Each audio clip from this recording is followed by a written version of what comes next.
Well, you know what they say about change? It's the most constant thing in life, and sometimes we resist it. But who can complain when the change is a sight for sore eyes?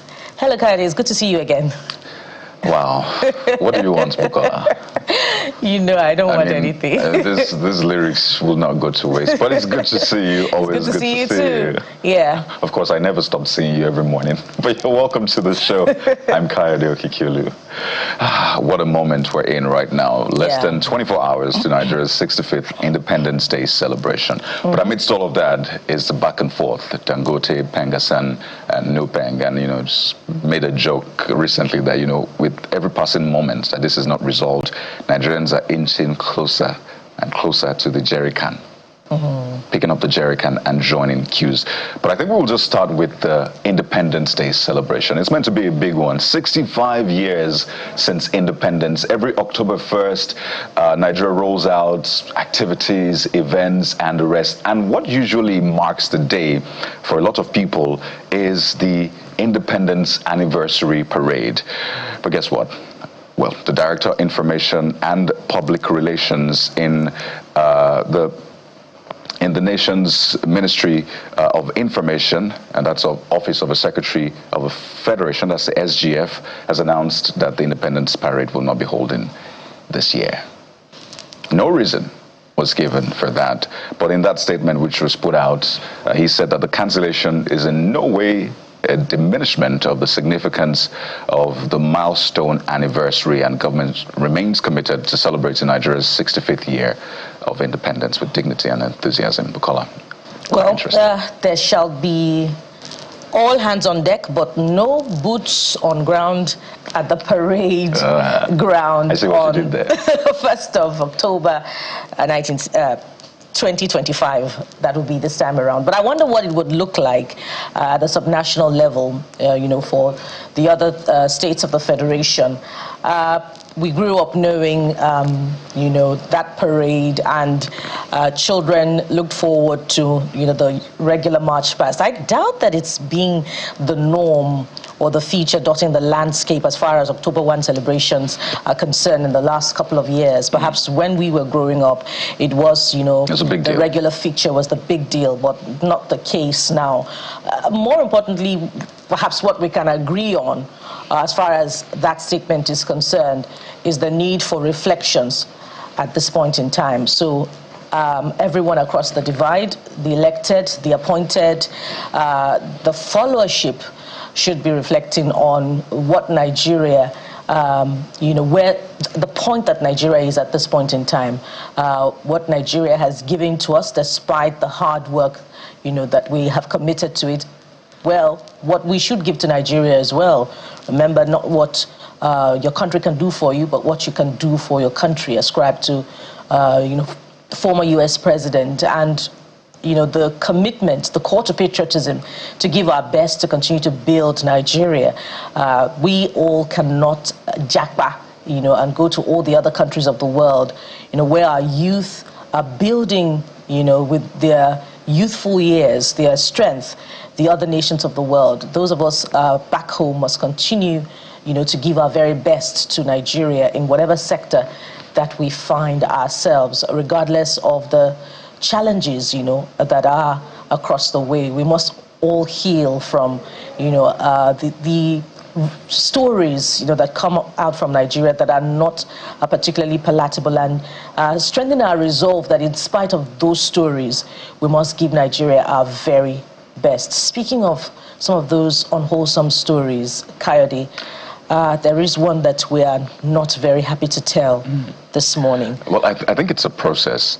I hope eventually there will be some sort of joy in the morning when it comes to the Dangote, PENGASSAN, and NUPENG impasse. It's one that we do not clearly want at this time, but we can tell you that meeting, which is being brokered, because I want to imagine it's a process. It's being brokered by the federal government between Dangote Refinery and PENGASSAN, which is a Petroleum and Natural Gas Senior Staff Association of Nigeria.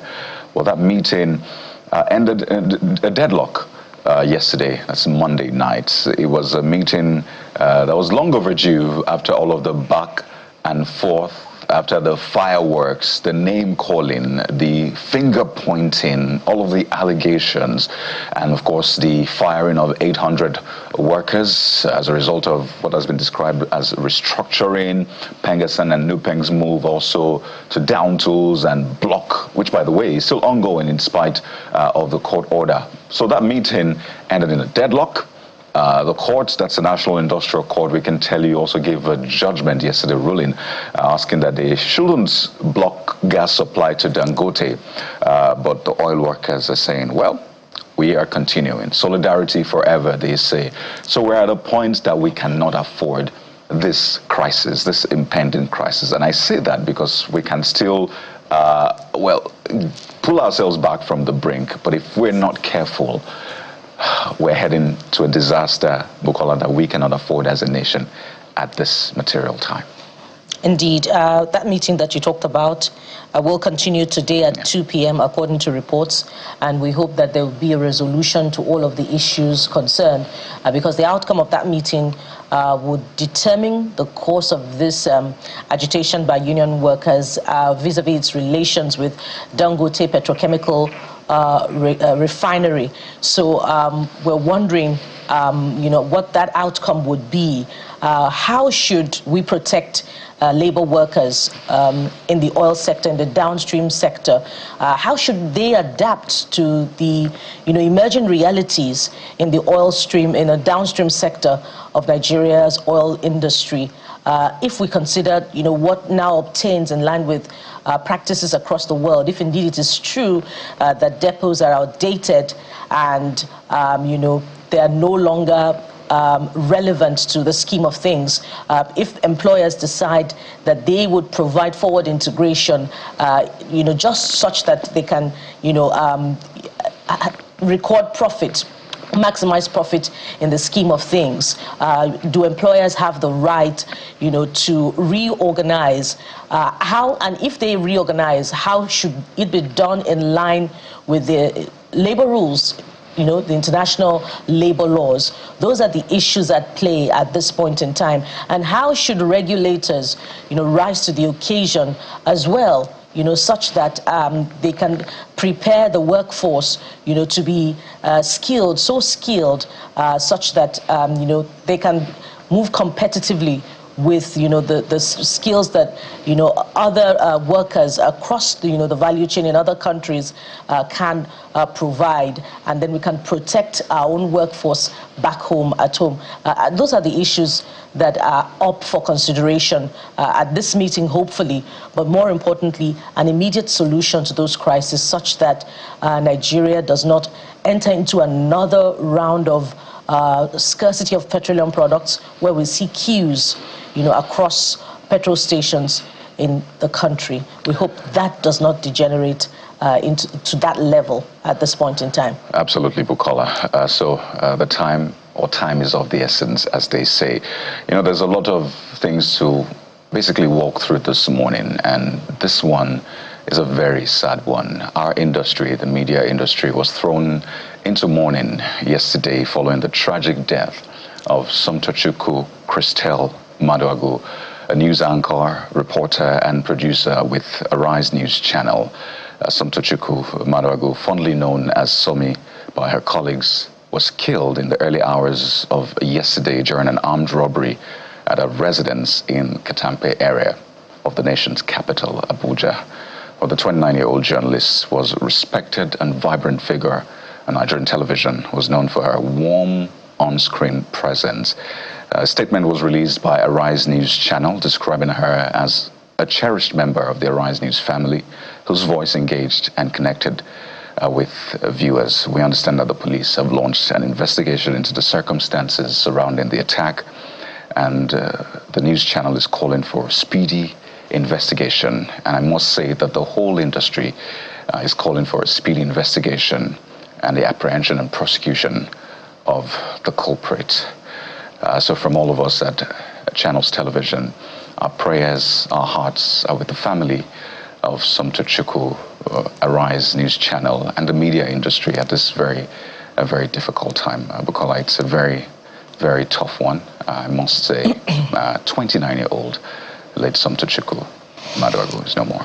Yeah, it's one of the stories I was referring to earlier, that we must look beyond and still continue to give Nigeria our very best, because this is a very heartbreaking one that could be, discouraging with regards to the security situation in the country. Young people could look at this and say, oh, after all, what is there that I can get from Nigeria? This is a light that has been put out.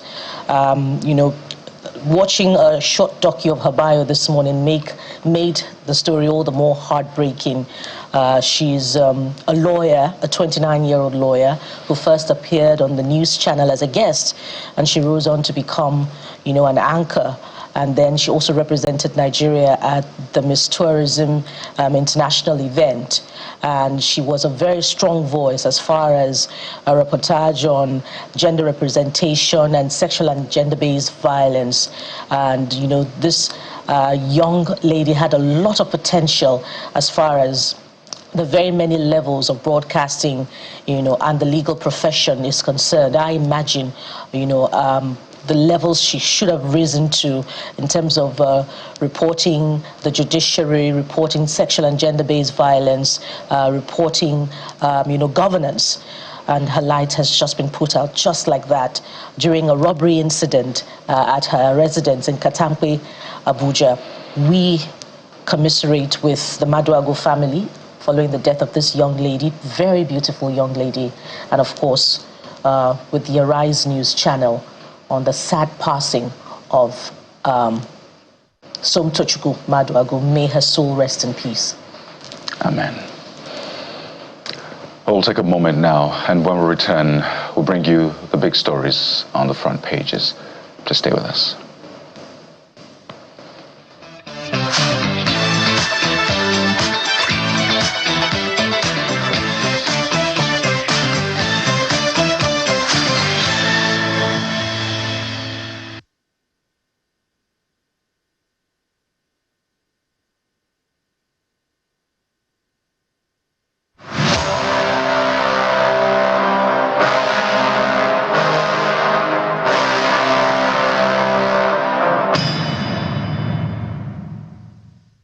So let's walk you through the front pages as we are joined by Mr. Adeni Ifetayo, media analyst, who joins us virtually on the program today. Mr. Ifetayo, you're welcome to the show.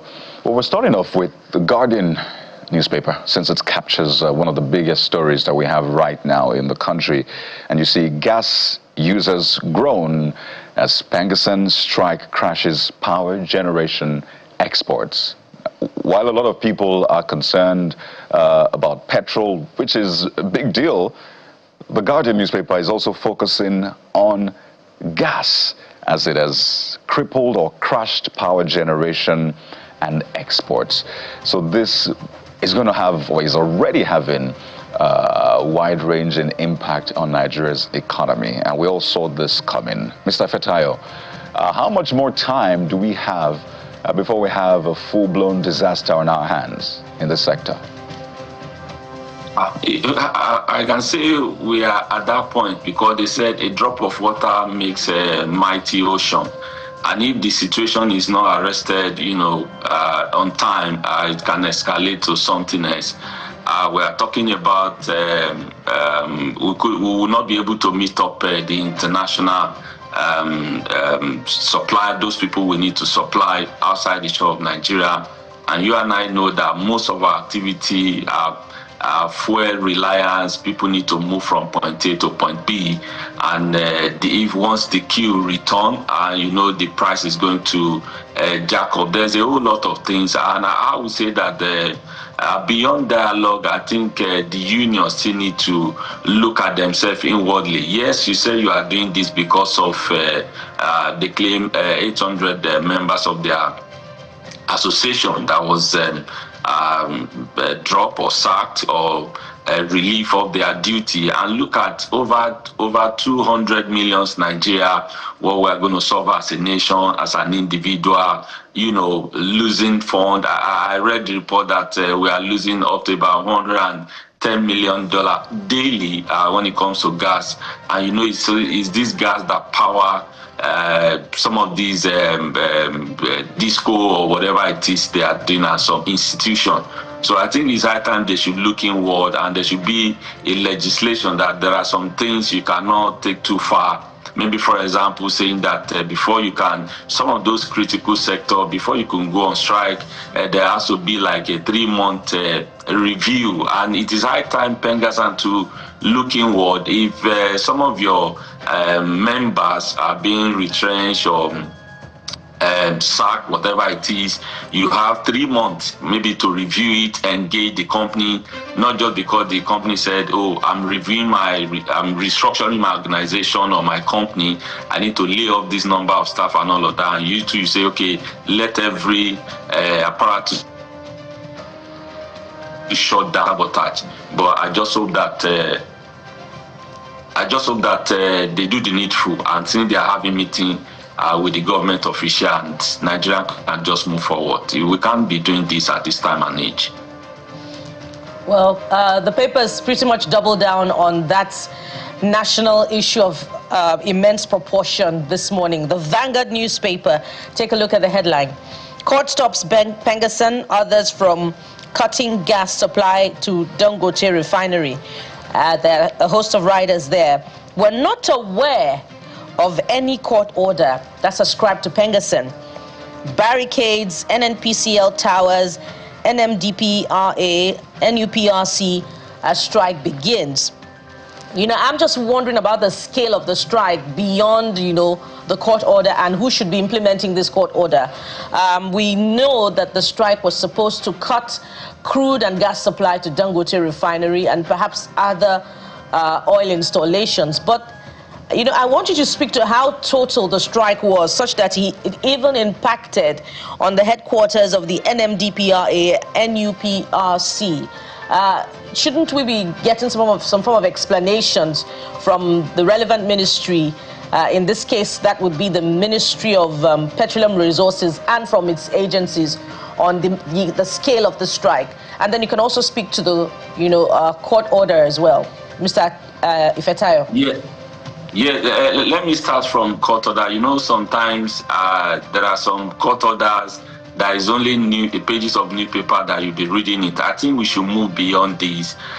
You have the emails, you have the phone number, you have the WhatsApp messages that this thing can be communicated. It's not that they will get a court injunction from somewhere and one other party will say, I'm not aware, I've not read about it, or they can be escorted to go and paste it on their doorstep and all of that.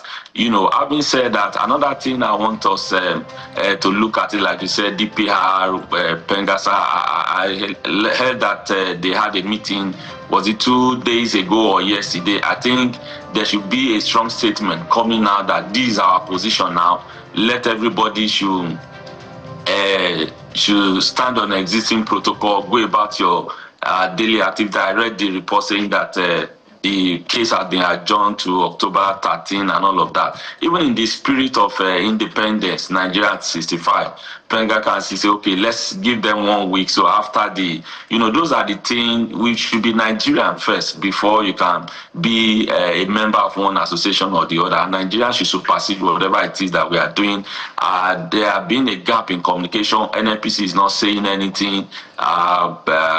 The meeting that came out, the minister, I think it's high time, even Mr. President should be saying something about this. I'm sure he should have been briefed. He's in Lagos for a working visit, and that may can still work. So those are the things that they should need to be saying, so that they can give Nigeria some kind of assurance. We would depend solely on these services that come out, whether from Dangote Refinery. I think the Mr. President should begin to say something so that we can have a clearer picture what is to happen or what will unfold as the day goes by. Okay, that's a very fair point. So while it's expected that since the government has brokered this talk, that is the position of government, try to find peace. But I can tell you for sure something that the president is saying this morning on the front page of This Nigeria, Mr. Ifetayo, Take a look at the big story on the front page of This Nigeria. It's about 2027. We'll meet Jonathan in the field, says Tinubu. Well, more a spokesperson, but yeah, speaks for the president. Presidency in blistering statement says president not scared of squaring it up with former president Jonathan in race to Aso Rock. By the way, 12 years after. This will be an interesting one if it goes through Mr. Ifetayo. But hate it or love it, the 2027 conversation is on already. Even though the presidency in that statement, Mr. Nanuga said, they're not the ones starting the talk, it's the other people, the opposition. But what do you make of all of this, particularly at this time? And also the chances of former President Goodluck Jonathan, if he chooses to run? Sometimes there's what they call misplaced priority. Even if they say you cannot be wearing white and you say you want to fight with a pig in the mud, you get your clothes or your dress messed up. I think it's not the right time for us to be having this conversation. Even if a journalist, out of curiosity that, this party, they are excuse me, this party are bringing this person on board. I think time of independence is time that the government should be highlighting their successes, their challenges, what they are doing to meet the yearnings of Nigeria, not that telling us that we meet Jonathan in defeat in 2027. I think is uncalled for at this time and age. And of course, if Mr. President, former President rather, Goodluck Jonathan should, just like you said, maybe get a ticket, whether of ADC or PDP, whatever it is, what is going to happen to the current president is that the vote is going to be divided. So I don't know who is going to take the other chunk of the vote. But of course, in a democracy, it's the voter that decide who becomes the president. And of course, they say who pays the piper dictate the tune. We don't expect Mr. Anonunga to say otherwise, or president spokesperson, or people who work in his cabinet. But if President Goodluck Jonathan should come, so far the court has cleared him and he got the nod. But you just know that, like those people who said, come, we will support you, they are part of those people that betrayed him. But of course, there's no permanent enemy in politics, they say. So if he can work his way through, what I know for a fact is that the vote from, especially from the south, is going to be divided, because Goodluck was regarded, like he said, you people will appreciate me when I leave the office.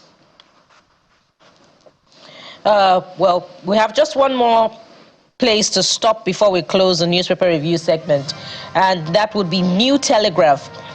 New Telegraph says, it has a potpourri of issues on its top corner of the nameplate. Of course, it's also looking at the trade war between PENGASSAN and Dangote. We underestimated the gravity of PENGASSAN strike. PENGASSAN strike, that's ascribed to the federal government. And you spoke to the concern I expressed earlier about the scale of the impact of the strike. The federal government is saying here, says action paralyzed, NNPC Limited, NMDPRA, NUPRC, others. And then the other riders you had spoken to earlier on. But the NLC is also putting members on alert, directing workers' mobilization. Mr. Ifetayo, doesn't it look like, to you that, the market has been deregulated and government has sort of left the levers of control, or regulation would be the word, in the case of this dispute? How prepared should the regulators be next time, ahead of any sort of disagreement or conflict between the marketers and, of course, union workers in the future? They said that you can't continue to do the same thing and expect different results. If you make a decision and you have your finger burnt, I think it's wise for you to go back to the drawing board. We've left much in the hands of the operators or in the hand of the marketer. How can we just checkmate them, or in case of any emergency or future occurrence, so that this kind of a thing can be, keep at bay, not that something that will escalate, that it will discourage both private and public investors not that it will result to, demarketing Nigeria, that even investors they are not sure of their investment. And there are a whole lot of things, a lot of key institutions for that matter, will be shut down, and Nigeria will be losing power. The energy sector will suffer for it, the aviation, So those are the things they need to bring on board and call a spade a spade.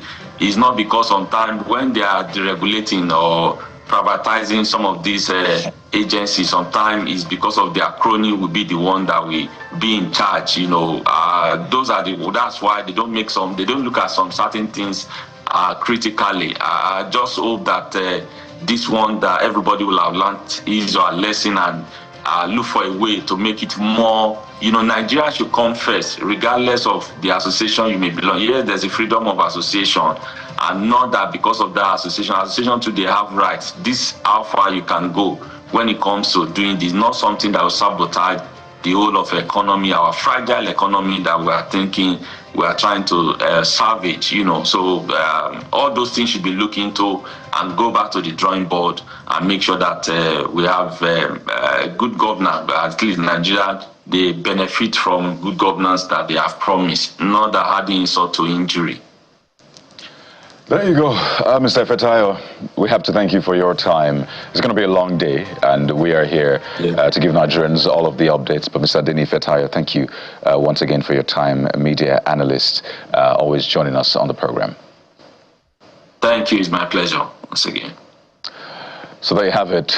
Those are the main issues, but we'll get to the heart of it on the show this morning, as we have those who are in the know, understand the industry, understand the internal workings, just know where we're headed from here and how close we are to doomsday. Hopefully not. That's the moment. Stay with us.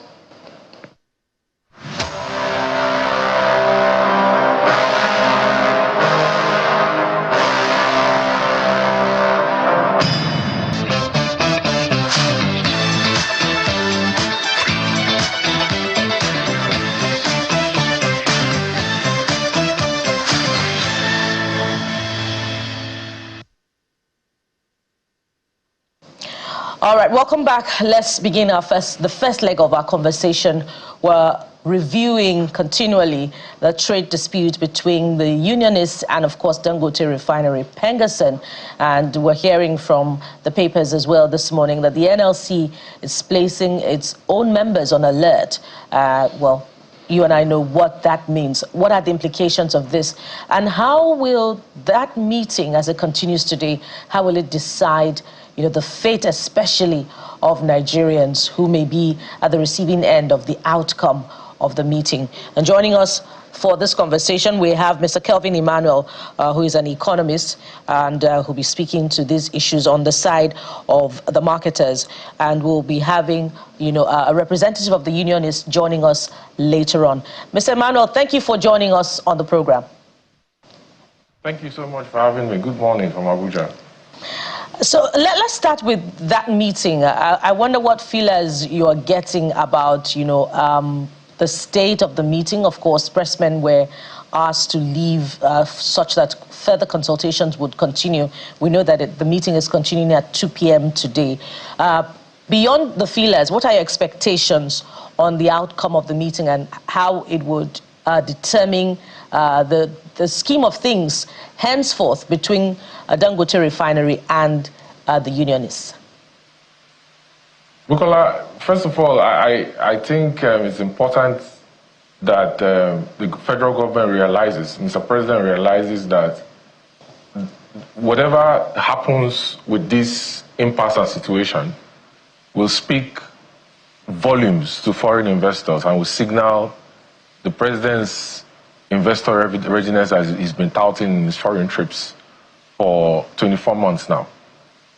Because investors are asking themselves, especially non-speculative foreign direct investors that bring in capital for more than 5 years, they're asking themselves, does it make sense for us to deploy capital to Nigeria and invest in real sector and not the money markets, not FPIs and the hot money, and then we get held to ransom like this, considering that there are established laws and processes that must be followed. Bukola, it's important for us to always situate things within the context of the law, because the reason why countries have constitutions and there are laws that govern the way human beings behave or assemble themselves is so that you don't have a banana republic. You know, if you check the Federal Republic of Nigeria Constitution, we check the Trade Union Act, especially the Trade Disputes Act that governs all trade unions in Nigeria. There's an established process for such disputes. And the question I keep asking is, look, the fuel attendants at over 30,000 retail filling stations across Nigeria, they earn between 25 and 30,000 naira per month. Are they not oil and gas workers? Why is PENGASSAN and NUPENG not fighting for their rights? The drivers that belong to NUPENG, that truck petrol from depots across Nigeria, are they not oil and gas workers? They earn about 67,000 naira a month. Why is PENGASSAN and NUPENG not fighting for their rights? The question is, are they not oil and gas workers? Because if NUPENG and PENGASSAN claim that they are actually fighting for the rights of workers, the question that we should ask them is, why are the fuel attendants and the truck drivers that take products from depots across in Apapa, Tinkan, across Nigeria, why are they earning 60? In fact, quite a number of them earn below minimum wage, which is illegal. You know, NLC always talks about minimum wage and compliance with minimum wage. Why is NLC not fighting for their rights? Why is NLC not fighting for the rights of fuel attendants? More than 100,000 fuel attendants that work across Nigeria, earning 30,000 a month. Those fuel attendants depend on tips from customers who come to buy fuel at petrol stations. And I'm sure that you as a user, you know, sometimes when you drive to a petrol station and you buy fuel into your tank, sometimes you tip the fuel attendants. So we should ask ourselves the question that if there is an established process that says, in the event of a dispute of such nature, they are supposed to write a letter to the Minister of Labour and Employment within 7 days of such dispute arising. If the Minister of Labour is not able to resolve it, like you currently have meetings going on that started yesterday that was, held until about 11 p.m. last night, and ended at an impasse. Right. The minister is to set up a conciliatory committee and appoint a mediator or a conciliator. If the mediator or conciliator is not able to resolve it within another 14 days, the conciliator is supposed to refer the matter to an industrial arbitration panel, an IAP. This is in the Trade Disputes Act, by the way. This is not what I came up with. This is in the Trade Disputes Act. This is what is supposed to govern all trade unions in Nigeria. Well, Mr. If the industrial arbitration panel is not able to resolve it, they're supposed to refer the matter to the National Industrial Court. Right. If the National Industrial Court adjudicates over the issue, then and only then is the trade union allowed to issue a 7-day warning strike notice to go on strike. And Section 41 of the Trade Dispute Act says that in case where it involves areas that is classified as critical national areas or essential services. Energy is essential services, well, and it constitutes critical national areas. Right, let me come in here quickly. PENGASSAN and NUPENG as a union are supposed to give a 14 days notice to the government that they are going on a strike. Right, if you can hear me, Mr. The question I have for you is, has this process been followed? Right, well, that's not my question to answer, but let's just unpack some of the things you have said. And first, so it's not like we're deflecting. Yes, you've raised some valid issues with pump attendants. Can you hear me now, Mr. Emmanuel? I can't hear you clearly. Oh dear. So let me try again. I'm saying that while you've raised valid points, I do not want it to appear as though we're deflecting from the issues here. So this is primarily an issue between Dangote, right, and PENGASSAN NUPENG, right? So it's not between them and workers in the filling stations and all of that. While those problems are there, which of course we should pay attention to, this is primarily between these two parties. So I want us to stay in that context. That's on the one hand. Now you've talked about what is fair, what is right, what is just. according to the laws. I want to ask you too, the firing of the 800 workers, would you describe that as fair, since we're looking at both sides and saying who is doing right, who is doing wrong? Would you describe that as also fair, following due process at this time? My audio is very low. I can't hear you clearly. Oh, I see. All right. So we'll try to resolve that, Bobokola. Okay. Perhaps help Cardi out at this point. Can you hear me clearly, Mr. Emmanuel? Can you hear me clearly, Mr. Emmanuel? Never mind. We'll resolve that just to ensure that we're able to have the back and forth with Mr. Emmanuel. But those are some of the issues being raised. Because at this point, you wonder, what is this about, really? Is this about power? Who gets to wield the most influence in that all-important sector? Believe it or not, that is a major issue here. Well, some have said it's about the people, the interest of the people, but ultimately it's always about influence. Who gets to wield most of the influence? But the other challenge now is what the president will do about this. But we'll try to reconnect with Mr. Emmanuel Bobokola.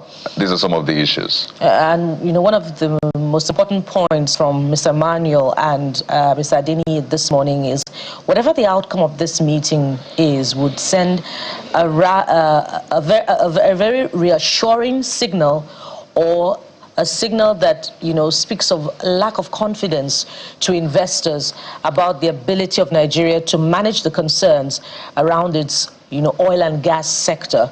Because Dangote Refinery may be a major player which is, rising to the occasion to provide energy security for Nigeria. But there are other players in the downstream sector as well.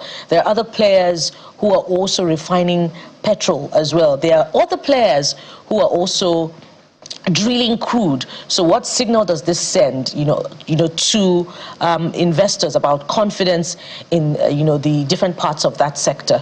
That's on the one hand. On the other hand, time and again, we have this challenge about Nigerian workers not having competitive skills.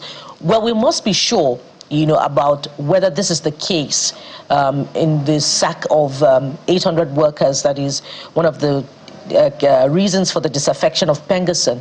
But we must ask that very critical question, that do they have the requisite skills that prepare them, to play competitively in the oil sector, this time the downstream oil sector? Because if Dangote is saying that he's reorganizing his corporation to meet global best practices, hence the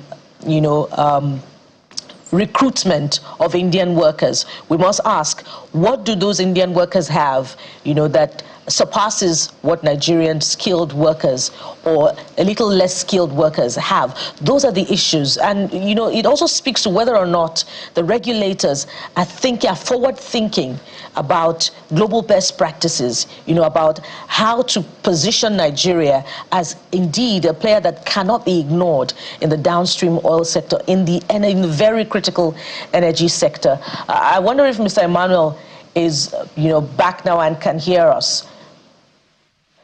Yes, I can hear you clearly. Brilliant. So my colleague was asking earlier that it seems as if, both parties are guilty on this particular matter. On the one hand, you're saying that PENGASSAN has not met the requirements of the Trade Dispute Act before going ahead to declare a strike.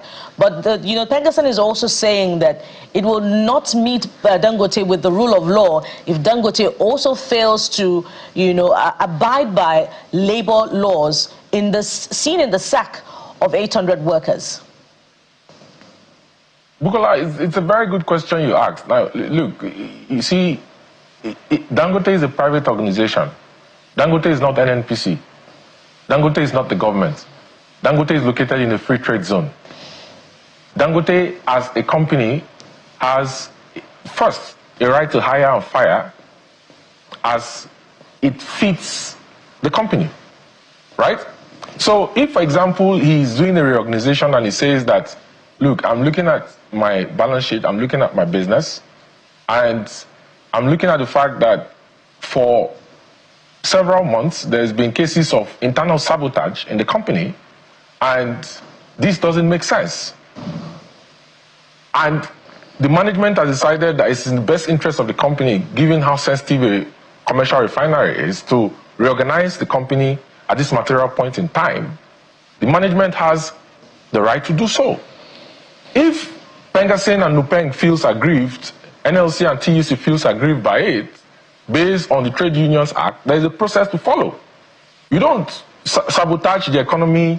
You know, the earlier guest was talking about the impact of the gas valves being the gas feedstock supply being turned off. ELPS1 that goes to West African Gas Pipeline Company from Escravos. ELPS2 that supplies gas feedstock to Dangote Refinery for power generation is generating about 500 megawatts of power currently, and he's at about 70% utilization for installed capacity for 3 million metric tons of urea.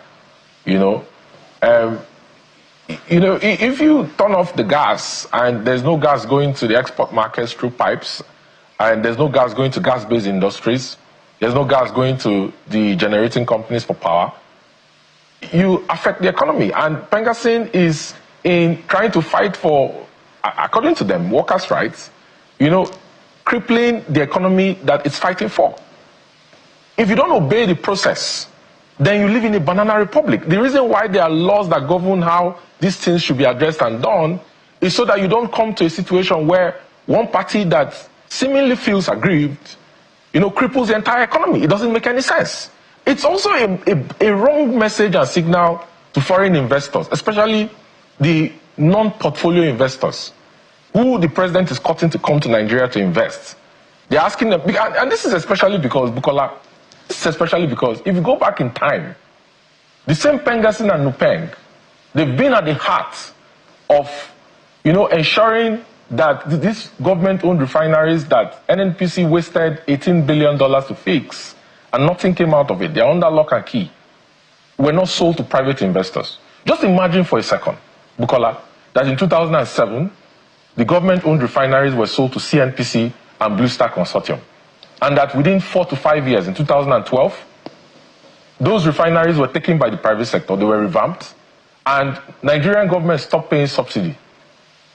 Within that intervening period, between 2007 and 2012, the Nigerian government lost more than $13 billion to under-recoveries for subsidy payments that were fraudulent. The Nigerian government lost another $18 billion to turnaround maintenance between 2007 to 2025. The same unions went to late President Yar'Adua and told him that he should not, and they opposed strongly that if the president attempts to sell those refineries, they will go on strike and shut down the economy like they currently did. Nigeria has lost more than $30 billion within the intervening period to subsidy fraud and turnaround maintenance. Dangote was bold enough to invest in a commercial refinery. This attempt by PENGASSAN and NUPENG is not fighting for workers' rights, because, like I told Kayode earlier, if they were really fighting for workers' rights, they will also fight for the right of petrol station attendants, who you and me patronize when we drive into petrol stations to buy fuel, who earn 30,000 naira a month, below minimum wage. If they are fighting for workers' rights, they will fight for the right of the same truck drivers who take petrol from depots in Lagos across Nigeria, who are earning below minimum wage. Dangote is actually paying 3 to 4 times what those petrol tanker drivers are paying to the tanker drivers who are distributing petrol directly from the refinery to filling stations around Nigeria. So the talk about he's not treating his workers well is blackmail, and it's fishy. Well, they don't have evidence to show that he's not treating his workers well. Mr. Emmanuel, in the refinery runs 24 hours. You don't shut down the refinery. He who wears a shoe, if you can hear me, Mr. Emmanuel, he who wears a shoe knows where it pinches the most. These are workers that are in the sector, they work there. It's one thing for them to say something if you have evidence against that. Maybe if you're in the sector as well, if you work, that you give us evidence. But this is their own experience they're voicing out. And I want us to also speak to this. Earlier on, I was saying that, well, yes, you've raised issues about the petrol attendants, but, you know, this issue is primarily between PENGASSAN, NUPENG, and Dangote, so it's not seen as though we're deflecting from the main issues. But I want you to speak to this, Mr. Emmanuel. This is a very important sector, not just to Nigeria, globally. Whoever has the most influence in that sector is simply the most powerful person. It's as simple as that, which is why we've seen successive presidents be the minister of petroleum, just to show how important this is. Do you think it is right for one man, woman, one entity, or whatever, to wield the most influence in that all-important sector? And I want us to be unbiased as much as we can. Do you think it means well for that sector, for our nation, if one person or one entity, be it one union, wields more influence than the other, rather than have balancing of those powers? Are you speaking to the unions, or are you speaking to Dangote?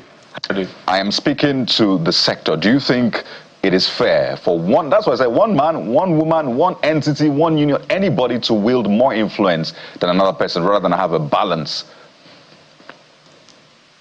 Kayode, I've just told you that between 2007 and now, Nigeria lost $30 billion. No, let me reiterate my question, Mr. Emmanuel. I understand you've made those points, but I'm saying, seeing how important that sector is, do you think it is fair for one party to wield the most influence in that all-important sector? Deflecting. You see, commercial refineries are so capital intensive. It costs $20 billion to build the Dangote refinery. Forgive me, Mr. Emmanuel. I'm not sure you got my question. If you can hear me, Mr. Emmanuel, I'm not sure. Did you get my question? Oh, okay. Okay, please go ahead. Please go ahead. I wasn't sure you got it. Asking me if I think it's okay for one entity. Asking me if I think it's okay for one entity to wield so much influence. Yes, please. There are more than 31 licenses that were given to different companies by NMDPRA under what they call license to establish. There are 3 different categories of licenses given by the regulator, mid and downstream. License to establish, approval to construct, and license to operate. When you satisfy all the requirements of LTE, they give you what they call approval to construct for your EPC to proceed. When you finish construction and they come for the pre-commissioning process, they give you what they call license to operate. There are more than 31 active licenses that were given, Kayode. The question you should ask is, why have these companies not invested in building refineries before Dangote came up and took it up? That's the question we should ask. So, is Dangote preventing anybody from investing in commercial refineries in Nigeria? Absolutely not. He decided to take it on. Nobody has had the courage to put themselves on the line. Considering all the issues that he has, it started last year. You and I are witnesses to the issues he has had since the refinery started operating last year. If he's not getting crude oil feedstock, the regulator is falsely claiming that his sulfur level for his diesel is higher than regulatory standards, which is false. Or the marketers are fighting him. Or all kinds of issues you've had since last year. Considering all that has happened, do you think that the other people who currently own refinery licenses for LTE will be motivated or incentivized to want to put their money down to invest in Nigeria? So the question of, do I think if a single entity controls the sector is good for the economy, it doesn't apply, because the alternative to it are substandard products that have been imported to Nigeria for which the regulator does not have a lab to test. And the oil and gas sector in mid and downstream is so highly regulated. If you check sections 29 to sections 52 of the PIA, you see all the laws that governs the mid and downstream sector. And you also see regulatory gazettes that NMDPRA has produced based on sections 29 to 52 of the PIA, even to the extent of governing the pricing framework and guidance for pricing petroleum products, which is very transparent. And I've always told Nigerians that if you want to understand how petrol prices are priced, you simply multiply the price of a metric ton of petrol, which has 1,341 liters in it, by the exchange rate, and divide by the number of liters in that metric ton. You get the price. That's how you arrive at the price. There's no issue of Dangote is too powerful. He's the one that has had to invest. Stake his shares in Dangote Cement as a collateral to raise money. Afro-Exim was the first that gave him a loan to invest in the refinery. Then you had a consortium of Nigerian banks who gave him a loan to invest in the refinery. When they gave him that loan, when the consortium of Nigerian banks gave him that loan, interest rate was around 14 to 16%. Because of the FX revaluation and the increase of MPR rates, interest rates went above 30%, which means that he's had to pay double on interest for the loans he collected from the Nigerian banks to build that refinery. And he's drawn down his loans to $3.8 billion. So if you have 31 active licenses that were given to different companies, some Nigerian companies, some international companies, to build refineries in Nigeria, and they didn't have the courage to invest, and he did, why is he being blamed and punished for investing in Nigeria. Is that what the president has been going around asking investors to come and do in Nigeria? And those are so questions. The question of if he's too powerful or if he's an entity too powerful doesn't hold water. It doesn't make any sense. If other people are threatened by him, they should put capital together and go and invest in the refinery to compete with him. Just to be clear, Mr. Emmanuel, this is easily the most objective question. And it's not about Dangote. It's not about the unions. It's about the industry. Should one entity, and that's why I said entity, man, woman, union, whatever, wield the most influence? So it's not targeted at one person. Should the unions wield more influence? That's what this question is about. But Bukola has the next one. Bukola. Yeah, and we know we've asked that question time and again, but we cannot ignore Mr. Kelvin's position also about, why other potential investors have not risen to the occasion. And your concern about the role of the unionists in the Port Harcourt refinery, we did ask that question through to Mr. Brown yesterday, and, we didn't get a clear-cut answer, evidently for, reasons, relating to the very deeply invested sentiment towards the side of the unions in this ongoing conflict. But, where we are now is that both sides have thrown caution to the wind. And Dangote Refinery itself has said it will start selling petrol in dollars. I want you to speak to that. We know that there is, an arrangement with the federal government where crude is being sold in Naira. We don't know if that, also affects petrol as well. Whatever the policy is, can Dangote Refinery jettison the policy agreement with the federal government and start selling petrol in Naira to marketers? And how will that impact on Nigerians in terms of the pump price of petrol?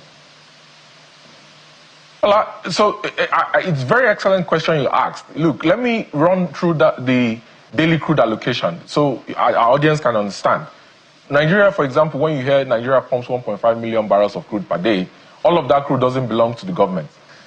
I'll say about 700,000 belongs to the JV partners, PSC partners, who are the operators that have partnerships with NNPC, that is the concessionaire for the oil and gas assets upstream the government owns. About 800,000 barrels, about thereabout, belongs to the government, the NNPC, NUPRC, and FIRS, tax oil, royalty oil, and then, profit oil, collects. Okay? Now, let me break down the daily crude allocation. 300,000 barrels goes to what the government calls subsidy savings. Whatever that means, I don't know. It's a good question for another day. Another 300,000 barrels goes to wholesale agreements, which are loans that the government has collected historically from 2019 to date. In my analysis, about $14 billion of those transactions have been structured. Last year they did Project Gazelle 30.4. Early this year they did $2 billion, and maybe sometime before the end of this year you might see another wholesale agreement. 78,000 barrels goes to pipeline security contracts, which is the equivalent of about $5 million on a daily basis. Only less than 200,000 barrels actually goes to FIRS for tax oil, and then NUPRC for royalty oil, which is calculated as volume, depth, and price for onshore and offshore acreages. So I'll say the government gets less than $300 million per month from the oil and gas sector to the federation account. All right? Now, Dangote is not getting up to 40,000 barrels under that so-called Naira-based crude incentive. He's not getting up to 40,000 barrels. So the talk of the government supplying him crude oil in Naira, then he should price in Naira, is completely not true. I'll tell you that about 97 to 98% of the crude oil Dangote processes daily at the refinery in Lagos are paid for in dollars. As a matter of fact, most of the crude oil blends, Nigeria has 34 blends of crude oil. 34 blends. Most of the crude oil blends that are sold to him by operators and NNPC in Nigeria are actually routed through third-party trading partners, which is not provided for in the PIA. There's nowhere in the PIA where it says that operators are allowed to circumvent sections 109 of the PIA and sell crude to a domestic refiner through a third-party partner. They are sold at a premium of anywhere between $3 and $6 per barrel. So imagine you paying an extra $3.5 million to $6 million per 1 million barrels of crude oil you buy from Nigeria, which is $6 million more expensive than him importing crude from America. So pardon me, so Mr. Emmanuel. This talk of Naira-based crude incentive is just... Pardon me, Mr. Emmanuel. Why is... paper that doesn't apply in reality. Why is the federal government going against the PIA by selling crude to Dangote through third party? Before you, land on the final part of the question. Bukola, that's a good question for the minister, the coordinating minister of the economy, Wale Edun, the minister of petroleum, who happens to be the president, and the minister of state for petroleum, and the head of NUPRC, Benga Kumula. That's a very good question for them to answer. Why are they seeing the crude that are sold to him in dollars through third-party partners, and him having to pay a premium, and then you asking him to give discounts on petrol, considering that petrol prices are twice the price in other West African countries and in other countries in Africa than it is in Nigeria? I was in Nairobi 2 months ago, and the price of petrol in Nairobi is $1 per liter. I'm not saying the price of petrol should be $1 per liter in Nigeria, but considering that we're getting it at half the cost and Dangote is buying crude oil in dollars, this question should be directed at the government. All right, so Mr. Emmanuel, let's try to break it down so we have takeaways from this, because I want to imagine that is the goal even for the parties that are loggerheads.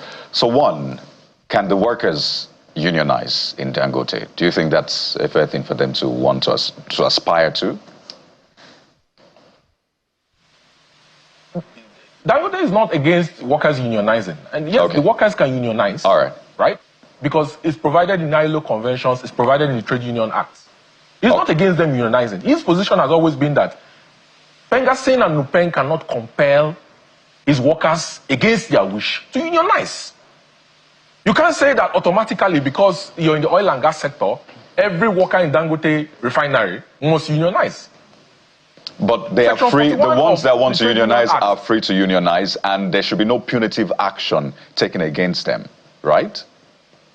The reorganization of some staffs in the refinery, against what has been trending and against the narrative that PENGASSAN and NUPENG is trying to push, was not because they unionized. The reorganization of the refinery was because of internal sabotage. It was not because of unionization. Sections 43(1)(b) of the Trade Union Act says that a trade union cannot compel non-members to join his union against their wish. It sounds like you're saying the same thing, Mr. Emmanuel. Internal sabotage, unionizing, what's the difference? Or what does internal sabotage mean in this case? Maybe let's be clear on that. Right. Kayode, if an employer of labor says that we have reason to believe that some staffs are not following standard operating procedure and it's affecting the company, and there's a reason to reorganize and let go and reshuffle and bring in new people, management has come to a conclusion and it has a right to do so. If there's, aggrieved party, there's a process to follow, rather than go and shut down the whole country. And I'll give you a perfect example of why this is so. A few months ago, when Judiciary came as the new GC of NNPC, Judiciary and his team set out to, retrench and ease out 720 people from about 5,000 people that NNPC currently employs. He went off with the first batch. When he went off with the first batch of nearly 200 people, PENGASSAN and NUPENG came and said to him that if he goes ahead with his plan to reorganize NNPC so that he can meet up with the KPIs the president has set for him in the first 6 months of his probation, that they were going to shut down the entire NNPC. PENGASSAN and NUPENG actually threatened GC of NNPC to shut down NNPC if he goes ahead with his plan of reorganization. I'm giving you an example of what Dangote is doing that is in the interest of his business and his shareholders, considering that he borrowed money to build a refinery that NNPC has failed to do for years. So if he says that he's reorganizing because management believes that there is a reason to reorganize, it's not because they joined the union. It's not because they joined the union. The narrative they are trying to push is blackmail. And they have violated the law because, like I said earlier, there's an established process to follow if there's a grievance by aggrieved parties. So the question and they've not followed that process. Mr. Emmanuel, the question is why, if you say this is blackmail, why would PENGASSAN want to blackmail Dangote Refinery? That's a very good question, Bukola. Now, go back to the amount that PENGASSAN and NUPENG charges per truck that drives out of depots in Nigeria. And the question I have for NMDPRA, because they are the regulator, Farouk Ahmed has been absent. I don't know if he doesn't know his job. The question I have for him is, what law of the PIA gives PENGASSAN the right to charge a fixed sum per truck loaded out of depots in Nigeria? Number two, the union dues they collect. The union dues they collect, they deduct from the salary of workers who are members of their union across Nigeria, the thousands of workers who are members of their union.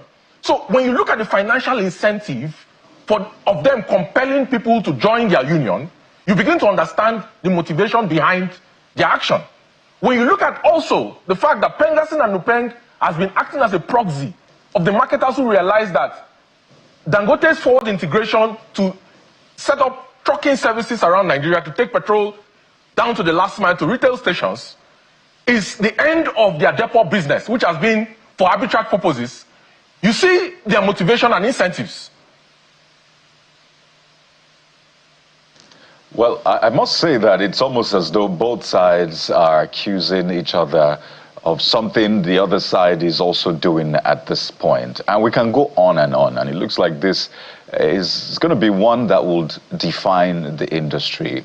What are your expectations regarding outcomes? What do you think will be a meeting point for these two parties? Because if we keep going this way, if both parties stay, we're sticking to our guns, we're not shifting ground, then this will end up in a big disaster. Some have described it as a possible doomsday. So the options on the table are, first, reintegrate the 800 workers that you retrenched. There should be no punitive actions. If they want to unionize, by the way, we've not heard any of them saying, we don't want to unionize, we're being forced to unionize. At least that has not come through, right? Secondly, maybe there should be some sort of deal that, hey, whatever is going to happen, do not affect our production because we have loans to pay back. This is not our money, okay? And we're also trying to ensure that Nigerians get a semblance of a sane industry when it comes to the petroleum industry. So what is a middle ground for you? Because all of these options are on the table and it looks like both sides are not moving an inch.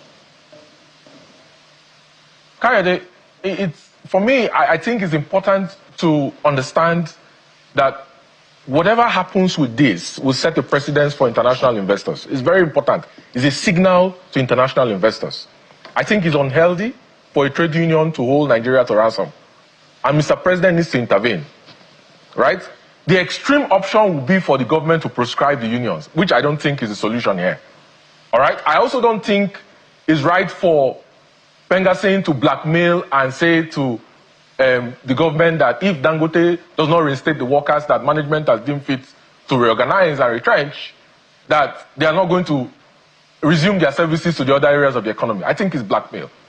So it's important for the government to realize that whatever decisions are arrived at, it sets the tone to foreign investors. And it's not a very good tone if the government feels that PENGASSAN should have their way. I don't think that it's in the interest of the Nigerian economy for a union to hold the economy to ransom. I believe that due process should be followed. There is a Trade Dispute Act that should be followed. I also believe that the industry is transiting to a new era, okay? No, Mr. Baniel, so are you trying to say, pardon me, are you trying to say that only the unions have some sort of compromise to make and Dangote is right in its position, doesn't have to shift grounds? Is that what you're saying? Kayode, look,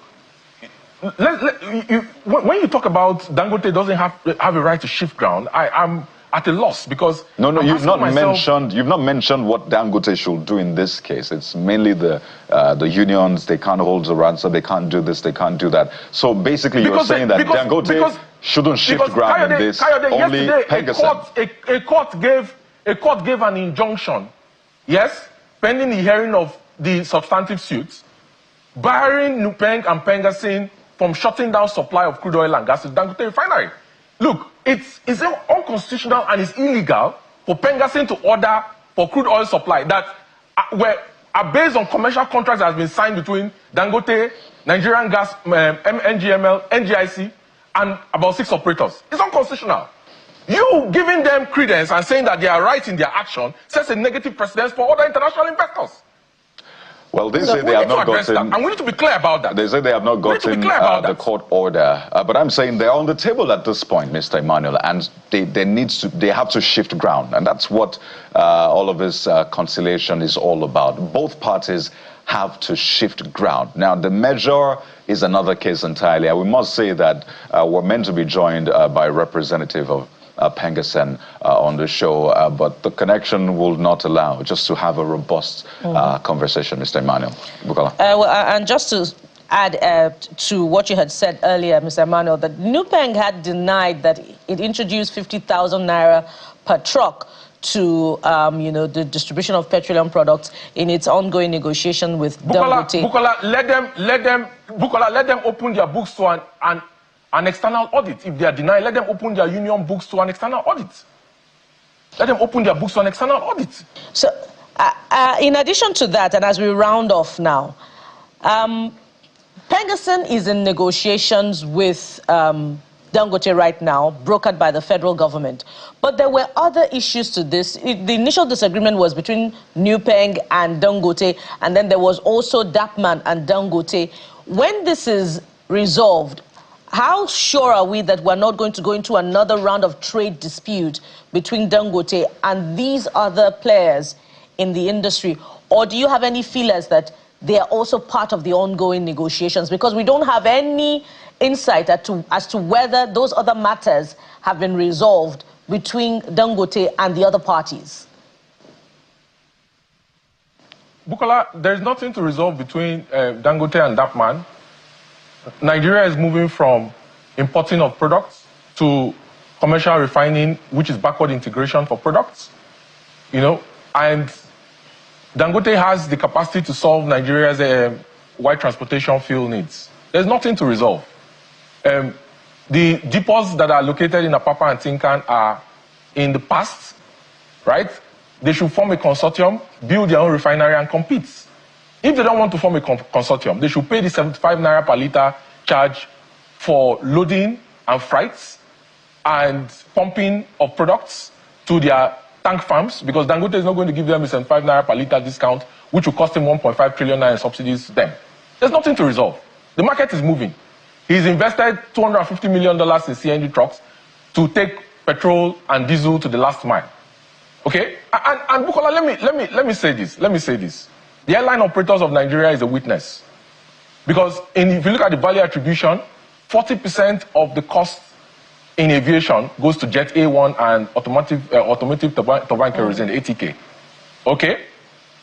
The BAUSAs run by the cartel that controls the Jet A1 supply industry in Nigeria. Dangote has offered to sell Jet A1 at 980 naira per litre. Jet A1 is being sold at 1,240 naira per litre to airlines in Nigeria. The cartel said that Dangote wants to take their business. So the question I should ask Nigerians is, does it make sense that Dangote is exporting his Jet A1 to Europe and to the US and to Southeast Asia, and the cartel that controls the Jet A1 supply business in Nigeria are selling at a 35% inflation, and Nigerians are made to pay 250 or 300,000 naira for airline tickets in Nigeria? Does it make sense? Those are very difficult. Does it make sense? Very difficult. I'll give you another one before I leave, Bukola. I'll give you another one before I leave. I'll give you another one before I leave. Bukola, I'll give you another one before I leave. If you can do it in 10 seconds. 10 seconds. LPG is sold for over 1,000 naira per kg by the cartel that controls the LPG association in Nigeria. Dangote has offered to sell LPG to Nigerians at 800 naira per kg. Does it make sense that the distribution to the last mile have said they don't want his LPG because he wants to offer directly to consumers at 800 naira per kg, and they are selling at over 1,000 naira per kg? Very concerning. Whose interests are they fighting for? Very concerning disclosures that you have made there, and they're worth following up on. You know, perhaps when we have these conversations with these associations in the near future. We must thank you very much, Mr. Kelvin Emmanuel, for your time and your contributions on the program. Mr. Kelvin Emmanuel is an economist who has spoken for Dangote on this particular one.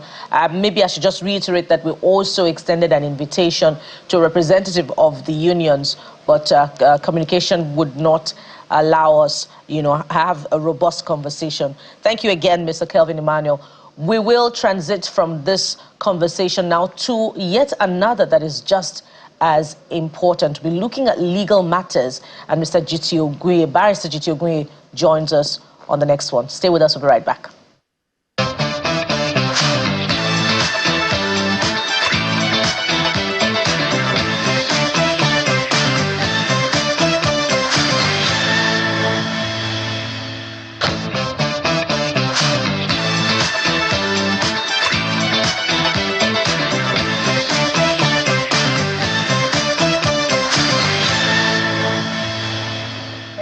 A legal practitioner, Mr. G.T. Ogunye, joins us on the program this morning as we walk through the big issues in the polity, judiciary, governance. Mr. Ogunye, good morning. Welcome to the program. It's my pleasure. Thank you for inviting me. The last time we had a conversation, good morning, Yes. I remember it was about the state of emergency in River State. Exactly. Now we have some sort of state of emergency, particularly in the petroleum sector.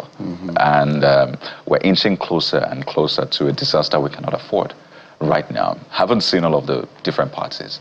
I mean, you're a concerned Nigerian, you're a stakeholder in that you use these products. You also see what's happening with the judiciary involved, the industrial court given a ruling yesterday. What do you make of all of this, Mr. Ogunye? And also, I must add, the retrenchment of the workers, the way the labor unions are going about this. It's a lot in the mix, I know. Now, I think that the right to freedom of association is recognized in our Constitution as one of the fundamental human rights. And I reference Section 40. That right includes the right to join freely a trade union of one choice. The bigger issue here is that in Nigeria, this right is often violated in the workplace. And incidentally, just as an example, many Nigerians will have noted now, or noticed, that in virtually all the private tertiary institutions in Nigeria, particularly universities, unions are not allowed to exist.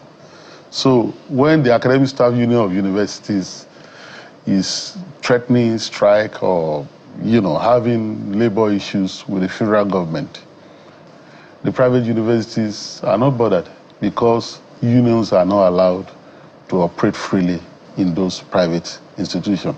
And now, we have more private universities in Nigeria now than we have public universities, in the manner of speaking, because every time you see them being established. And many people have not wondered why. It's because the employers of labor in those institutions do not brook the existence of trade unions, because they think that if trade unions were to exist, that these unions will fight for the rights of the workers, they will engage in collective bargaining, they will talk about their welfare and so on and so forth. And the federal government turns a blind eye to it. And then you see, in encouraging the growth of university, in issuing license, the federal government in particular, does not make it as part of the conditions for the existence of a tertiary institution, private tertiary institution, you know, that a trade union should exist. Not to talk about many organizations now, you know, that engage in casualization, contract workers and all that. So that right is there. And so in the Dangote's case, I think that it is the issue of disregard or seeming disregard to the exercise of that right that is at the foundation of this current crisis. I've heard many people say that Dangote is a private refinery, is brought in humongous investment in Nigeria. It's helping Nigeria to solve its intractable energy crisis. Perennially we had these problems. And so people have been making arguments that this union are overbearing and therefore they should allow Dangote be. It's not that fast. It's not that straightforward. I think that what is necessary, and I'm not going to dabble into what the court has done, is that there should be discussion. Discussion should have held before now. Under the Trade Dispute Act, you have cancellation, you have arbitration before you have adjudication. And I think that the Ministry of Labour, the federal government, should step in to ensure that there's harmony in that sector. The Dangote Refinery is too young to have this kind of problem. And, because the unions are stronger in our public institution, the moribund refineries and so on and so forth, people are wondering, why are they, pussyfooting? Why are they, prancing about in the private entity? No, it is not so. Even in private institutions, union rights are observed, and we've seen this in many places. So we'll call for industrial harmony, we'll call for industrial peace, we'll call for negotiation and discussion and settlement. I don't think that it is correct as a retaliatory move to, in one fell swoop, dismiss about 800 workers because they've elected to be unionized. Now, we're not even talking about such a union having a problem with Dangote on trade matters. The mere fact that they dare join a union. It's preemptive in that sense. So I don't think that we have to do that. Because you see, down the road, we still meet with larger issues, including the issue of trust issue. In the United States, antitrust laws are very serious issues.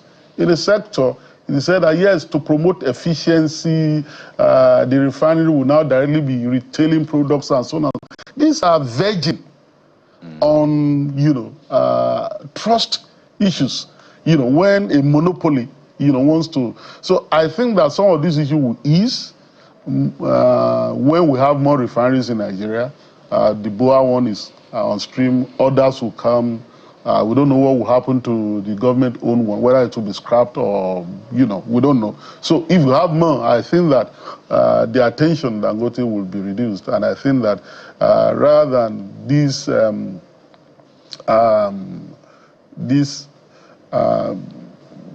kind of, I've just put in this investment, so these people want to disruptive mentality, I think that that mentality can ease, and that in that sector we'll have industrial harmony. And, management of this industrial disharmony is key, from what you have said, as we look, at what may happen in the future when there are more players in the industry. How has the government managed this one?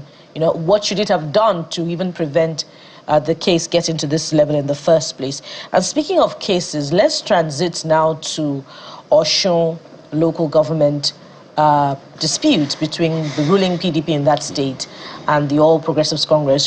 Things are happening in quick succession, and we've been looking at it in the last couple of days on a shorter scale. But now we hear federal government saying that the PDP is misleading the public to say that it released the funds to sacked APC chairman, that it didn't do so. But we have also heard that a court has prevented a bank from releasing the funds in the first place. The last thing we heard, or one of the many court cases that we have, court rulings that we have heard, was that the court stopped APC from reviving the case.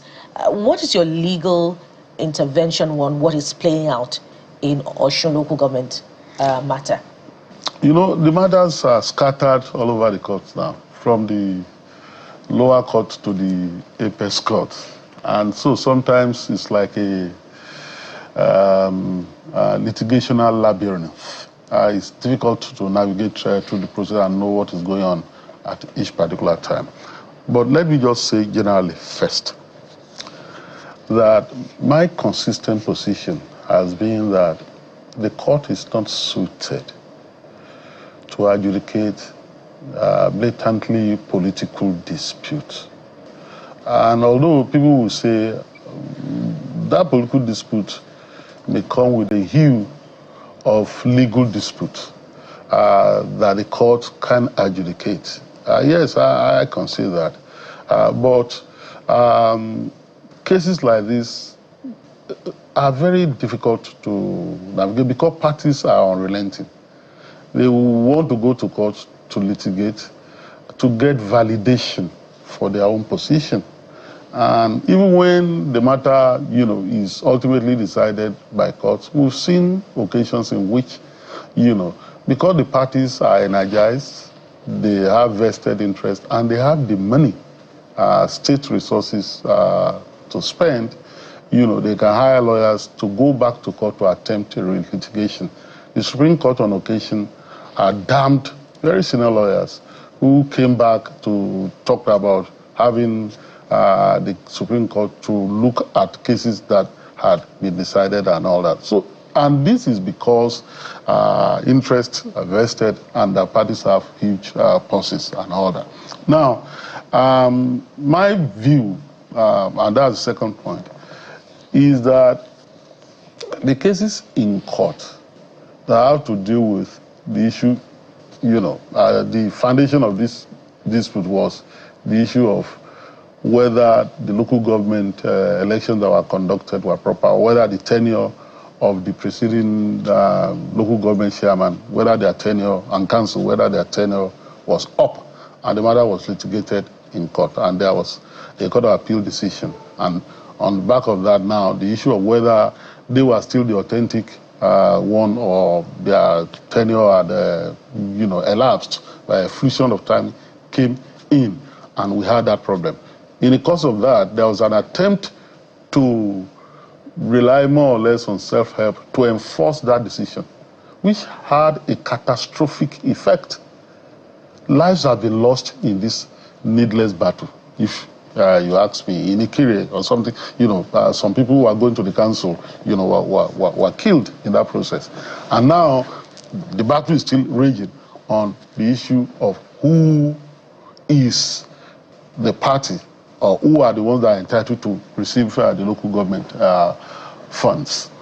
The courts can continue to litigate this issue, but in spite of the fact that the political parties are different now, we're talking about PDP and the APC, and we have an APC government at the center and a PDP government in Osun State, it will still be useful to have a political settlement. I'm saying this with all sense of responsibility, not because the courts are not there to adjudicate, but you see, the courts are always caught in the vortex of intractable political dispute like this, woven as legal disputes. And partisans will be saying that they want to enrich the rule of law. It is not so. I give you an example. In 2003, 2004, there was a dispute about the creation of 37 local council development area in Lagos State. In Lagos State. And that dispute, ended up at the Supreme Court. The Lagos State government and Asiwaju Bola Ahmed Tinubu was the governor of Lagos State then, claimed the right to establish local government development councils, local government areas, via the power exercised by the House of Assembly. And the Obasanjo's federal government said no, that he couldn't create or establish local government. And the matter went to the Supreme Court. And Honorable Justice Mohammed Way's court, Supreme Court, held that the state government, i.e. the House of Assembly, had the power to establish, and in that case, they had done so. But that the local governments so established were inchoate. I'm using the example in the sense that this local government had not been listed in the Constitution. I know that only recently there's a bill in the National Assembly to eventually have those local government listed. That's after 24 or 20 years or so. But that they were inchoate, and that the funds of the local government council in Lagos that were withheld by the federal government shouldn't be withheld, that it was unconstitutional to do so. On that occasion, Chief Adamawa, who was representing the federal government, had reason to go to the Supreme Court to seek the interpretation of the Supreme Court judgment. And the West Court, admonished him. So it's not the first time that you had all these kind of things and said that, look, our judgment is written in plain English. You know what inchoate is. So go and interpret it the way you ought to interpret it. Don't come back here and tell us to. That's how vexed that issue was. And for 3 years, the local government funds were withheld. There was rule of law in Nigeria then. Okay? There was the constitution in Nigeria then. Okay? It was the Yar'Adua's government that eventually released the funds after Obasanjo left. 3 years, he refused to release the funds. I'm not saying that this was going to happen in this case, but I'm just saying that our courts can adjudicate disputes. And you can be following, okay, what's the latest? On 22nd of September, the federal government, Federal High Court has ruled. Is it the Abuja High Court that has jurisdiction? Should this be hard during vacation? And Oyo State High Court that ruled, UBA should not release one. You can be doing that for an eternity. Mr. Ogunye, so here goes the question. Yes. Pardon me. Yes. And I followed the trail, your trail, up until this moment. And I want to tie it back to another big issue. Yes. Seeing what is playing out in Osun State right now, comparing it with what played out in River State, how close are we to a state of declaring emergency, if we're to compare? You want me to speculate? Because the president in that statement said other states should take a cue from there. So it's almost like, Osun, are you next? So how close, if we were to just compare? I'm not sure we are close to a state of emergency. How close are we? On a scale of 1 to 10, are we at 8, 7? No, maybe on a scale of 1 to 10, I would just say 2. Why? Because the legislature is intact. So it's just the local government that is the issue here. The executive is intact. The judiciary is intact. These are the 3 arms of government in Osun State. No, they're confusing signals from the judiciary. The local government are part and parcel of the executive, okay? Albeit at a local government level. But law and order has not broken down in Osun State, and they are not on the verge of people have died. I'm not saying the courts are giving conflicting signals. You almost go to the court now, you're more confused than you were before you went there. That's why I call it a labyrinth. And you have rightly talked about the need for a political solution. That's because you acknowledge that, there's not going to be a clarity from the courts. Even if, for those who are saying, even if the case went to the Supreme Court now for determination, despite the fact that there have been so much effort prior to this time to get clarity from the court. And people are saying, look, the Supreme Court will likely rule in line with the strong interests vested in this case, i.e. the All Progressives Congress. What would you say to that? No, I won't speculate about how the Supreme Court will rule, quite frankly, because it's not necessary to do so. The parties are in litigation, and so it is not right to prejudge in the public space a matter that is before the court. I'm not speaking tongue-in-cheek. I really believe what I'm saying. When we get to that point, you will then discuss the implication of that. But even when the Supreme Court is the last court of appeal and the matter is adjudicated, there will still be lingering. I'll just give you the example of Lagos State. The Supreme Court ruled, then what happened? At the end of the day, the funds were still seized and all that kind of thing. So I think that political settlement is important. And I'm saying this because empirically now, we've seen that even in River State, when there are multiplicity of litigations, we've seen that the use politicians find for the judiciary is different from its appropriate use.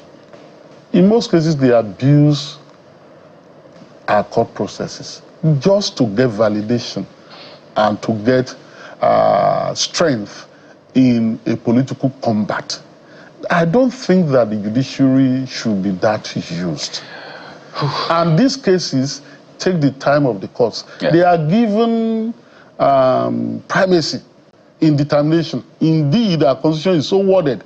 You know, election petition, it takes primacy in determination. The dates are fixed.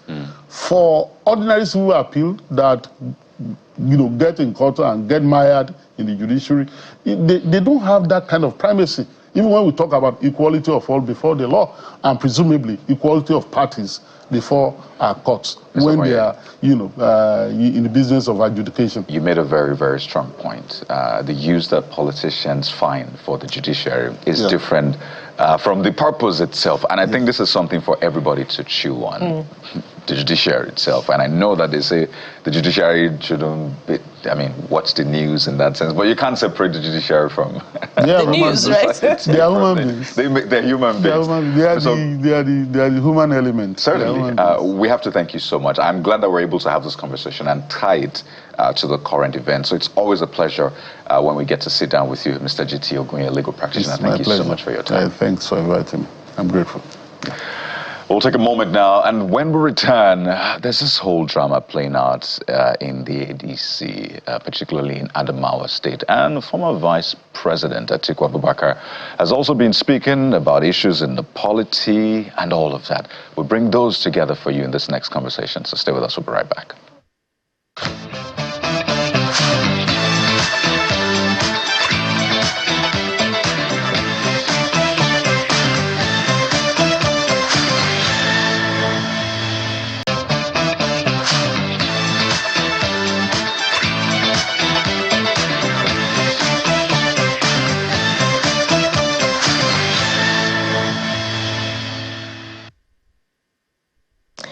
Well, it's many months to the next general elections, but this time around, political alignments and realignments are happening faster than bread is popped from the bakery.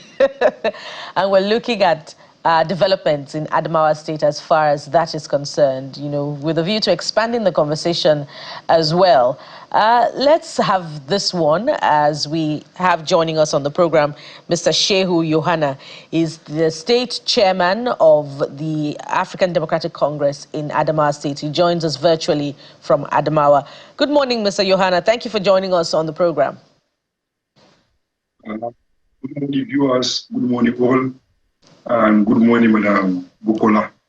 Yes, so we received your statement with interest in the last 24 hours, in which you said that the former vice president and former presidential candidate of the APC, the PDP rather, should go to his ward in Jeddah local government and register. You also gave that directive to the former secretaries of government of the Federation, Mr. Babachir Lawal, to go to his local government to register. You are by extension saying that you would only recognize authentic members of the ADC as we draw close to the general elections. But some would ask, where is the ADC in the scheme of things in Adamawa State, particularly since, the former vice president defected, but the governor retained the PDP structure in the state. So how imposing is the membership strength of the ADC to be dictating things? To the glory of God, Madam Bukola, ADC has come to stay in Adamawa State and Nigeria at large. As we earlier said, last Saturday, we held a town hall meeting in Adamawa State capital, Yola. And that town hall meeting kickstarts our registration drive, that we have launched the registration, that each and every member of ADC, that is African Democratic Congress, should go to his ward and register. And everybody knows that His Excellency, former Vice President Alhaji Atiku Abubakar GCON, has resigned his membership from the People Democratic Party, that's PDP. I think it was around June or July. But nevertheless, after his resignation from the PDP, did not join ADC formally, because each and everybody, according to the constitution of ADC, should go to his ward and join the party so that he can be a full-fledged member of the ADC. But all this while, he has been supporting ADC. In fact, recently, His Excellency, former Vice President Atiku Abubakar, donated a befitting office belonging to PDP in the state capital to ADC. That office is one of the best offices in Adamawa State. He has donated it to ADC, but we are yet to occupy it because we need to paint it and change so many things that belong to PDP. But I'm urging him, not even only him, there are many, there are so many, all these coalition partners that have joined the ADC. They should come to their word, and by the special grace of God, we are going to launch the restoration. We are going to start from His Excellency, former Vice President Atiku Abubakar local government. We are going to launch it in Jada next week. We are going to give to the local government chairman all the register that we have signed, because based on our policy in ADC,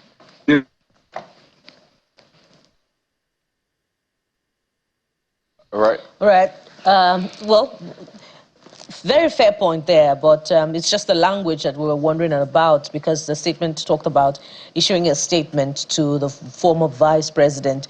But, you know, there are also interesting revelations coming through that the former vice president has donated a former PDP office to, the ADC in Adamawa State. But, you know, what's the membership strength? Especially if, you know, the leader of the PDP in the state has held on to the political structure that the ADC may have been relying on. And how much, you know, can Adamawa deliver to the former vice president should he pick up the presidential ticket of the ADC in the 2027 general elections? Those are, you know, important concerns that we should also be putting through to the ADC at this point in time. And I'm sure that Mr. Yohana is back now, and he heard that, and he can respond to that. Mr. Yohana. Yeah, you know, in the history of Adamawa politics, Atiku has been producing governor. Almost all the governors that serve in Adamawa State has the support of His Excellency, former Vice President Atiku Abubakar. As I'm talking to you now, many people have resigned their position and join ADC in Adamawa State. Many big wigs. In fact, there are serving members in the House of Assembly. They are almost in ADC in Adamawa State, but they did not declare. There are serving senators that has joined ADC in Adamawa State. There are serving House of Representative members that have joined ADC. I will not mention their name here, but time will tell. So Atiku in Adamawa State, everybody knows it was really Adamawa in Adamawa State politics. So I think the era of PDP in Adamawa State has come to be as a history. Even recently, they did their world congresses, local government congress, state congress. So many people are aggrieved from that congress. So many people are calling out, so many people. That's why we wanted to launch this registration. All right. So many people are eager Mr. Yohana, to register and become members of the African Democratic Congress in Adamawa State. All right, so let's tie this up quickly. What happens if he doesn't join? Are you giving him an ultimatum? And be here. We know some of them have resigned their membership from the PDP, from the old APC, from Labour Party, from NNPP. They have resigned, but they didn't join us officially. We, as a legacy member, as the substantive chairman of the African Democratic Congress in Adamawa State, we are calling them all. I understand to that. Go to their various votes. My question is, what happens? There are former senators. I understand that, Mr. Yohana. But my question is, what happens if they don't join? They are not our members. If they didn't join, they are not our members, and they cannot dictate anything in the party, and they cannot do anything in the party, because you have to join the party and become the member before dictating anything. If they didn't join, they are not our members. All right. And we are trying our best to start this resolution very soon with earnest effort. And And the legislation, if we kickstart it, I know, if and only if they want to join ADC, they will come and register. All right. Their various political votes. Mr. Shehu Yohana, we have to thank you so much for your time, Chairman ADC Adamawa State Chapter, at least for giving some more insight into that statement which you released. Thank you once again. Wish you the very best. Well, we're being joined now. Right, we're being joined now by Mr. Paul Ibe, media aide to former Vice President Atiku Abubakar. He's live in our Abuja studio. Mr. Ibe, welcome to the program. I'm sure you heard Mr. Yohana saying that Mr. Abubakar is not a member of the ADC just yet, and he cannot make decisions on behalf of the party. So he had better join if he wants to make decisions, or at least be reckoned with in the ADC. Why is it taking so long for Mr. Atiku to join the ADC? Thank you so much for having me this beautiful morning. First off, let me use this opportunity to wish Nigerians happy 65th independence anniversary. It's a privilege to be alive in this season of anomy, such as we are in under the Tinubu administration. There is really nothing. I think we're just trying to make a mountain out of a molehill. There's really no problem. And the truth of the matter is that His Excellency Atiku Abubakar has resigned. It's public knowledge. He has resigned from the PDP. He is a committed member, an active member, and committed one, of the ADC, the coalition platform. He is indeed the progenitor, of the coalition that eventually culminated in, leaders converging, under the platform of the ADC. There is a process that is in place. This is really not about His Excellency Atiku Abubakar. And that process includes mobilization, of membership in Adamawa State. It includes putting structures. A political party is like a building. You need to have the structures, the pillars, the building blocks, in place. Before you can have your beautiful jacuzzi in a house, you need to have the building blocks, you need to have the structure of the house in place. And so right now, that's ongoing. Where those structures are in existence, there is a need to strengthen them. Where they are not in existence, there is a need to put them in place. And Atiku is working with other leaders, not only in Adamawa State, but elsewhere around the 36 states, the 774 local governments, and all of the wards, around the country. And that is ongoing. And eventually it will culminate in a public event, in Jada and Adamawa State, where His Excellency will collect, his membership, card. Of course, that is important. His Excellency supports, the directive of the, of the leadership of the, of the party without any reservations. And I want to assure Nigerians, especially members of the ADC, that there is no going back. It's an irreversible decision. His Excellency has taken is an irreversible one, and he is in ADC for good. So we can say that the leader of the PDP in Adamawa State now is the governor. But how imposing is the strength of the ADC in Adamawa following the defection of your principal, Alhaji Atiku Abubakar? What will happen, and of course, you will see the tsunami.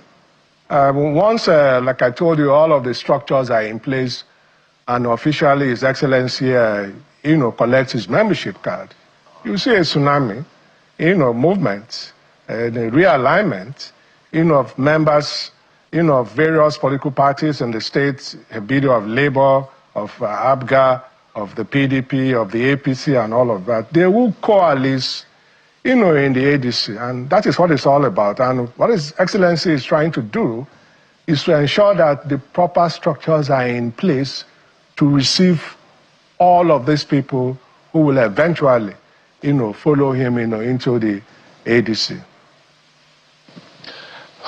Well, very interesting days ahead, even though, we've seen the presidency speak to the possibility of former President Goodluck Jonathan joining the race, saying, well, we welcome him, even though they referred to, you know, his time in office and all of that. And they said specifically that, well, for them, 2027 is not the issue, but because you people keep talking about 2027, they've also had to speak to it.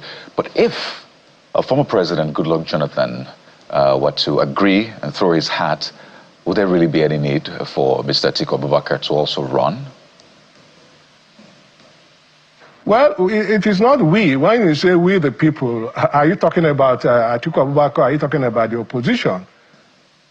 The persons who are speaking to 2027 is actually the Tinubu-led administration. Don't forget that before he traveled to Paris, which has become his preferred destination spot, when there are lots of places in Nigeria where one can wind down, if there is a need for that. And at the meeting that he had, he did apologize, for talking about making 2027 an issue, for being focused more on politics instead of governance. And so it's not we, who are talking about 2027. It's actually the Tinubu administration that understands clearly that, given the current situation, given the level of their performance, they cannot win a free and fair election. And so they are front-loading 2027 and in negation of governance. The provision of security and the welfare of the people is supposed to be the primary responsibility, of every government. And they have continued to major, in minors. Right. And focus more on politics rather than governance. Well, Mr. Polibe, we have to thank you so much, but I must get your pattern shot on this. Dangote, PENGASSAN. I know Mr. Atiku Abubakar is also big on the oil industry and he's talked about what he will do. What are your sentiments about this one? We have 30 seconds, by the way. Sorry? What are his sentiments about this issue, Dangote, PENGASSAN, in 30 seconds? Well, you see, Dangote, like every investor, needs all the support, they can get. Dangote cannot be an orphan at this stage, given the level of investment that he has made. There has to be a balance. Government needs to strike a balance, and ensure, that there is a protection of, of the rights of workers and the investment, of Dangote. We can't afford, to have to lose the benefits of what Dangote, is bringing to the table. Mr. Polibe, thank you very much for making time out to join us on this conversation, and we look forward to the grand event when your principal joins the ADC in Adamawa State. Mr. Paul Ibe is a spokesperson of Alhaji Atiku Abubakar. Thank you for having me. And that's our offering on the show today. Thank you so much for being there. We wish you, ahead of tomorrow, a very happy independence celebration indeed. I am Bukola Koka. And I'm Kayode Okikiolu. Sunrise Daily is next. Goodbye.